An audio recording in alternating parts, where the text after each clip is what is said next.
La segunda epístola universal de San Juan. Iniciemos.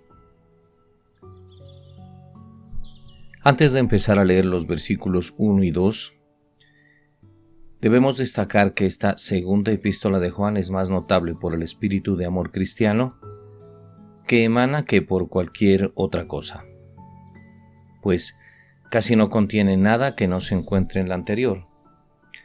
Y de los 13 versículos hay 8 por lo menos que son en palabras o en sentimientos precisamente iguales a los de la primera epístola. Leamos los versículos 1 y 2. El anciano, a la señora elegida y a sus hijos, a quienes yo amo en la verdad, y no solo yo, sino también todos los que han conocido la verdad, a causa de la verdad que permanece en nosotros y estará para siempre con nosotros. El escritor de este libro se identifica directamente como el anciano, sin darnos más datos personales, pero probablemente sus primeros lectores sabían exactamente quién era el escritor, pues desde los tiempos más remotos, los cristianos han entendido que este era un escrito, sin duda, del apóstol Juan. El apóstol Juan es ahora un hombre muy anciano, pues se ha asumido que tenía unos 90 años cuando escribió esta carta y por tanto usa el término presbítero o anciano, no específicamente como el nombre de un oficio, sino más bien para designar su edad avanzada. A este también se le concede haber sido el más viejo de todos los apóstoles y haber sido el único que murió de muerte natural. En la frase a la señora elegida y a sus hijos, quizás se trataba de una mujer cristiana individual a la que Juan quería advertir y alentar con esta carta. De hecho, esta parece haber sido una persona notable a quien tanto su piedad singular como su rango en el mundo hicieron eminente y capaz de tener una gran influencia en la iglesia cristiana de esa época. O simplemente el término podría ser una forma simbólica de dirigirse a una congregación en particular.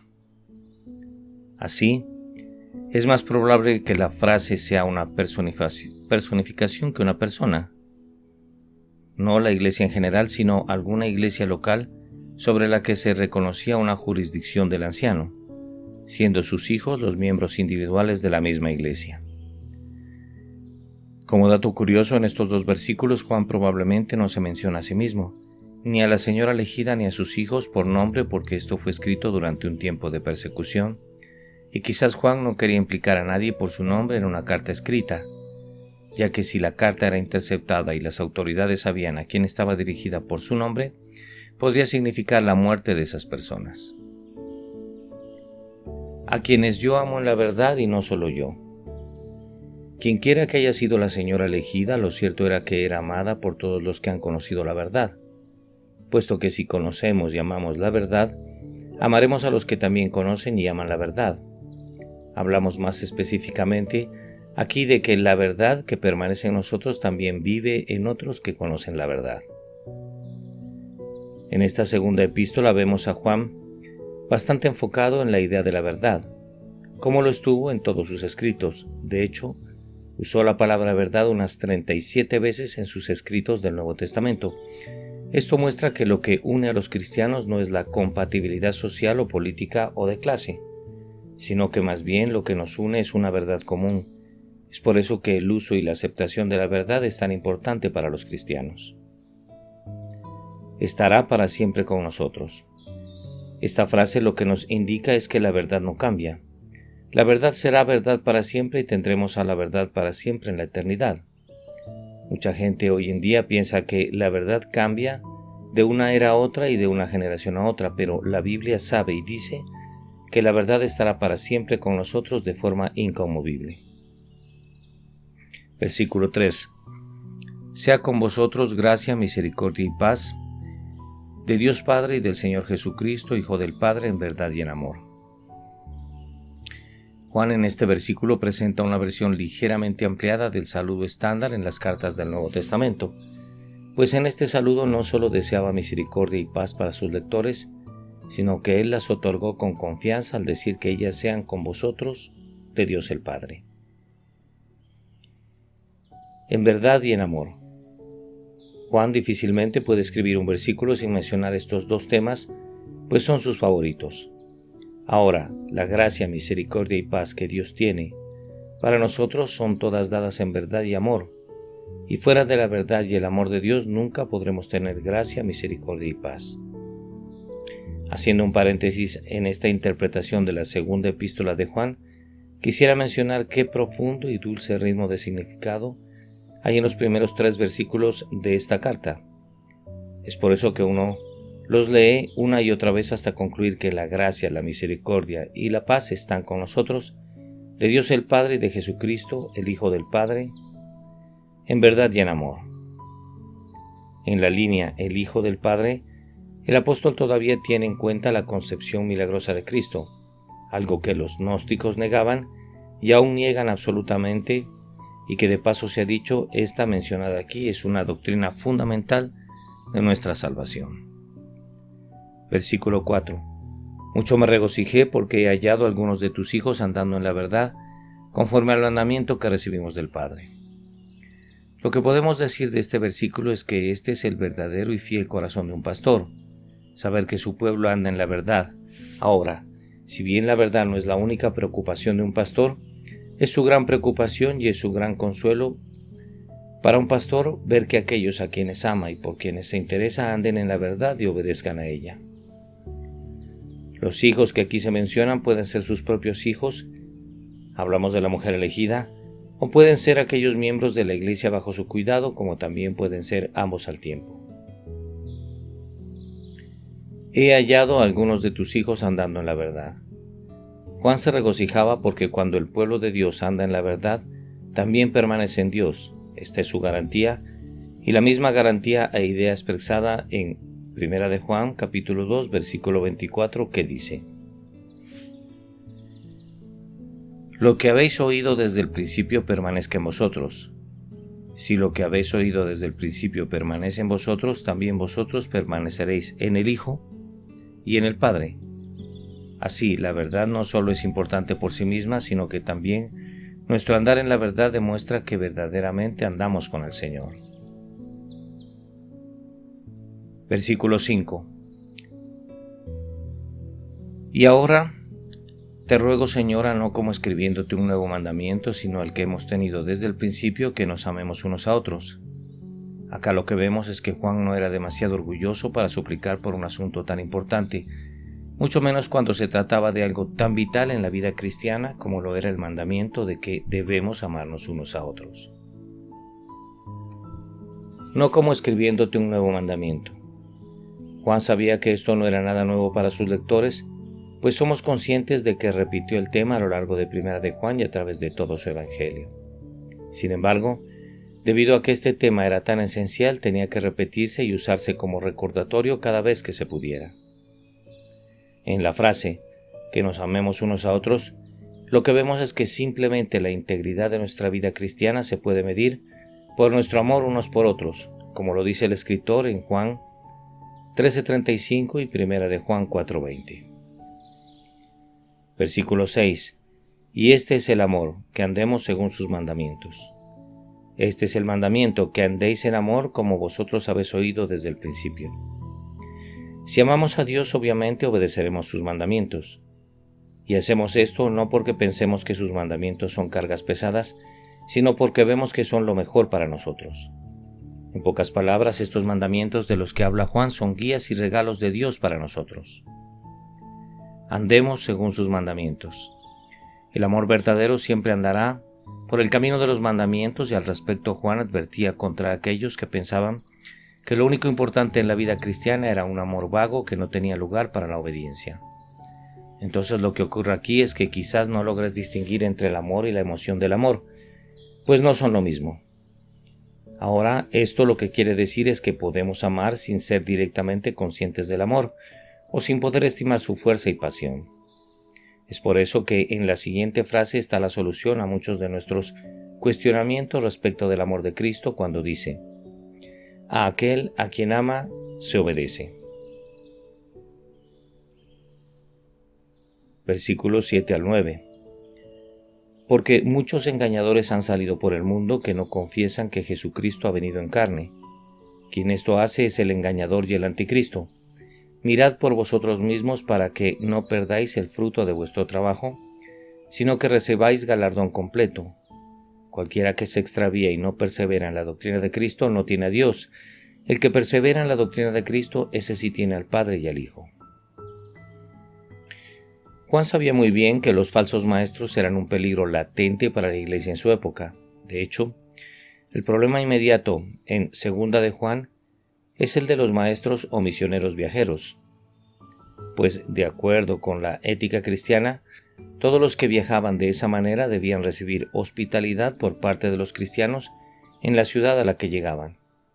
Y es aquí donde precisamente se podían introducir estos mencionados falsos maestros de los versículos 7 y 9 de la segunda carta de Juan.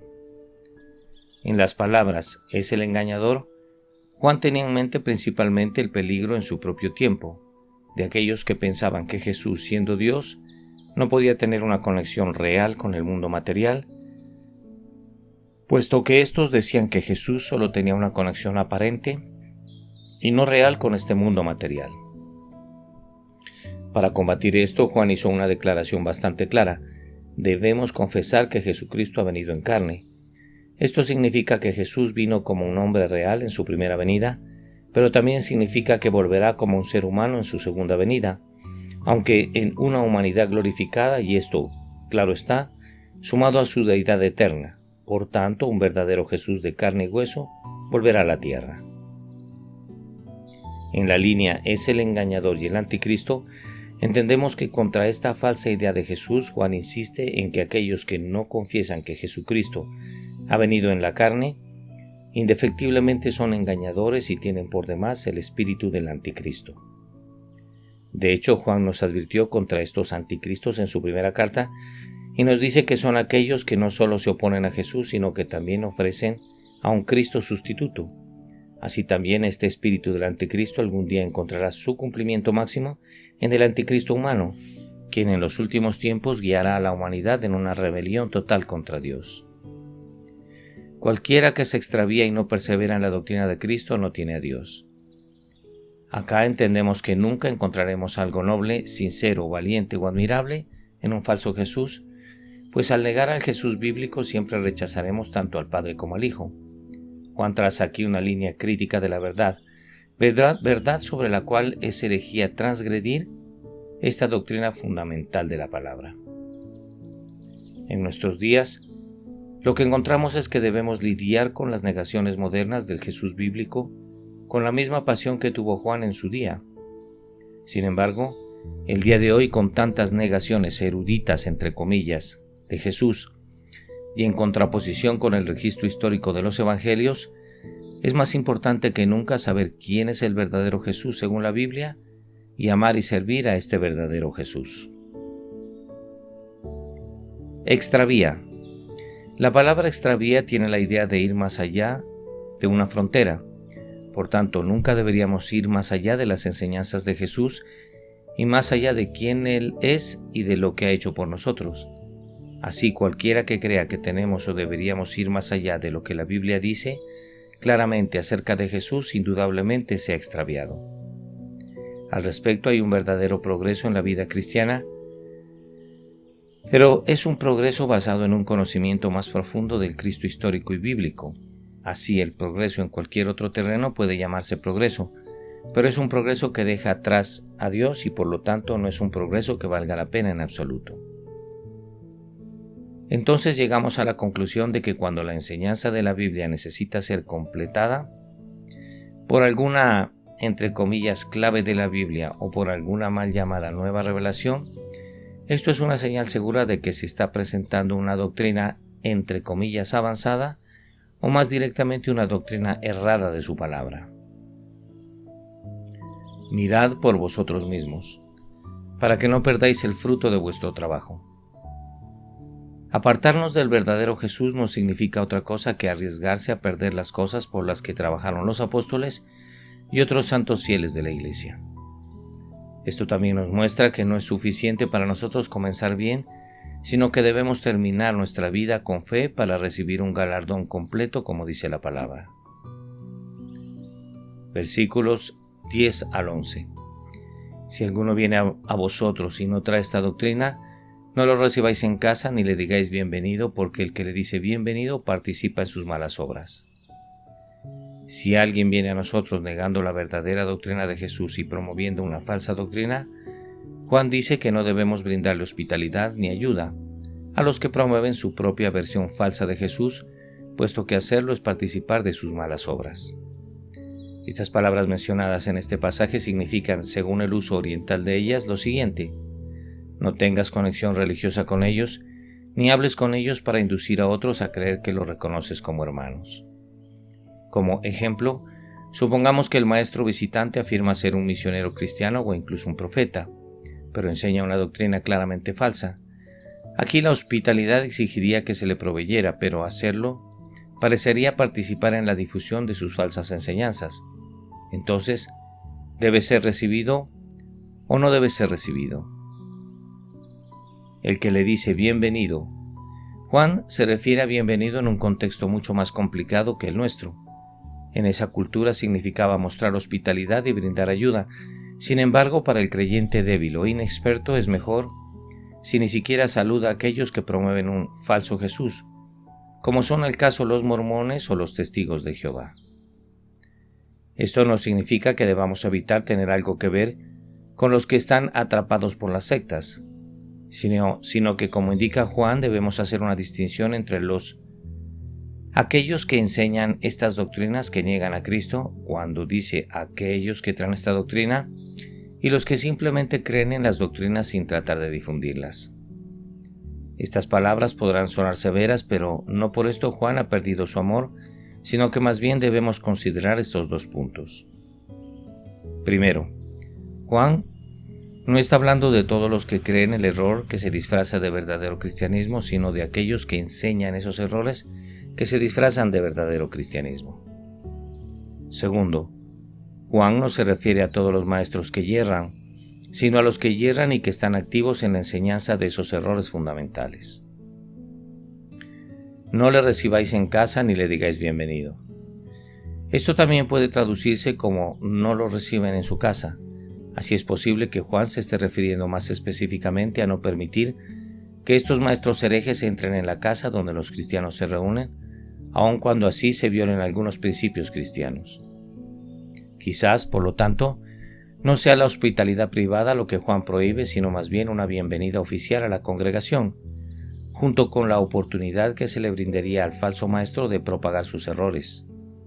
Es de destacar también cómo se trataba a esos falsos maestros en la Iglesia Apostólica, pues no tenían comunión con ellos y no les brindaban apoyo como maestros, pero también es muy importante anotar que aún así no los perseguían. En la frase participa de sus malas obras, observamos que en nuestra vida somos definidos personalmente tanto por lo que rechazamos como por lo que aceptamos de las demás personas. En esto, algunos tienen la mente tan abierta a esta posibilidad de aceptar todo que finalmente se encontrarán irónicamente vacíos. De hecho, es aconsejable mantener la mente abierta en muchas cosas, pero uno nunca mantendría la mente abierta sobre qué clase de venenos podría probar una persona, pues con esto se arriesgaría mucho.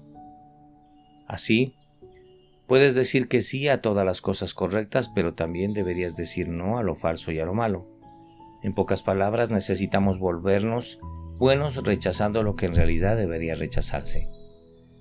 Estos de los que estamos hablando eran personas que decían ser líderes, eran pensadores avanzados, eran progresistas, eran maestros gnósticos de la época que afirmaban que, si bien el Evangelio del Jesús histórico podía ser muy bueno para las personas no iluminadas, ellos tenían un conocimiento mucho más profundo de Jesús y el Evangelio. Es por esto que estos tales no debían recibir hospitalidad. Al respecto, a finales del siglo XIX, el surgimiento del liberalismo teológico dio lugar a generaciones de pastores, líderes y teólogos cristianos que negaban muchos de los fundamentos del cristianismo bíblico, y aunque fue un movimiento amplio y variado, en su raíz el liberalismo teológico pensaba que el cristianismo tenía que reevaluar todas sus doctrinas a la luz de la ciencia, la filosofía y el pensamiento moderno. Como tal, Rechazaban la idea de que una doctrina era verdadera simplemente porque la Biblia la enseñaba, pues según ellos también tenía que ser probada por la razón y la experiencia. Creían que la Biblia no era un mensaje inspirado de un Dios real, sino la obra de hombres que estaban limitados por la ignorancia y las supersticiones de su tiempo. Para ellos, la Biblia no era ni inspirada ni sobrenatural, y también creían que la importancia de la Biblia y su mensaje no estaba en su verdad literal o histórica, sino en su mensaje espiritual cambiante. Versículo 12. Tengo muchas cosas que escribiros, pero no he querido hacerlo por medio de papel y tinta, pues espero ir a vosotros y hablar cara a cara para que nuestro gozo sea cumplido. En general y para nuestros días debemos simpatizar con la preferencia de Juan por la comunicación personal y cara a cara en lugar de escribir cartas, pues es un mejor método comprobado para evangelizar, aunque estamos agradecidos con Juan por haber escrito esta carta, como también estamos agradecidos con los medios de comunicación actuales por permitirnos llevar el Evangelio a las naciones de forma remota. Para finalizar, leamos el versículo 13. Los hijos de tu hermana, la elegida, te saludan. Amén. Decirnos que la señora elegida de segunda de Juan, versículo 1, tiene una hermana elegida y que ambas tienen hijos, colabora muy poco para identificar con certeza a quién exactamente le está escribiendo Juan, y quizás todo lo que se nos dice es que si Juan usaba el término señora elegida como símbolo de la iglesia, lo usaba de manera bastante vaga al decir que ella tiene una hermana e hijos. Entonces, la idea más probable es que la señora elegida, una iglesia en particular, tuviera una hermana elegida, otras iglesias hermanas de las que Juan trae saludos. Los hijos de tu hermana, la elegida. Esta última referencia a la hermana elegida y a sus hijos nos recuerda que aunque debemos estar en guardia contra los falsos maestros y aceptar que los verdaderos seguidores de Jesús son más que solo nuestro grupo de personas, pues los seguidores de Jesús están dispersos por todo el mundo. Al respecto y teniendo en cuenta lo anteriormente mencionado, si permitimos que nuestro deseo de defender la verdad nos vuelva poco amorosos e intolerantes con las personas a nuestro alrededor, es seguro que Satanás habrá obtenido una gran victoria sobre nuestras vidas, al apartarnos de las posibles almas que pueden y deben conocer al verdadero Jesús. Amén.